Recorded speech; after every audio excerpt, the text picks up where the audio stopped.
আলাইকুম, স্বাগত জানাচ্ছি আজকের আলোচনায়। আজকের দিনটি অত্যন্ত গুরুত্বপূর্ণ এই জন্য আজকে মহামান্য আদালত গ্রেনেড হামলা মামলার সকল আসামিকে বেকসুর খালাস প্রদান করেছেন এবং সেই রায়টিকে অবৈধ ঘোষণা করেছেন। কারণ সেখানে এমন কোনো এভিডেন্স ছিল না যেটা দ্বারা প্রমাণ হতো যে এই আসামিরা এই হত্যাকাণ্ডের সাথে জড়িত। যদিও গ্রেনেড হামলায় যারা মারা গিয়েছেন যে সকল সদস্য, তাদের প্রতি সমবেদনাই জানাই, কিন্তু এই ধরনের ঘটনা যেন পুনরাবৃত্তি না ঘটে বাংলাদেশে। কিন্তু নিজের নাক কেটে অন্যের যাত্রা ভঙ্গ করার মতো ঘটনা যদি হয়ে থাকে, সেটাও আল্লাহ তাআলা দেখবেন।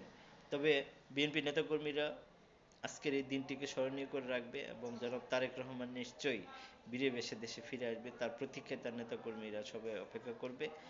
তো এই ধরনের হত্যাকাণ্ডকে ঘৃণা ভরে প্রত্যাখ্যান করি আমরা সকলে, এবং সুন্দর একটা বাংলাদেশ গঠন হবে সেই প্রত্যাশা ব্যক্ত করছি।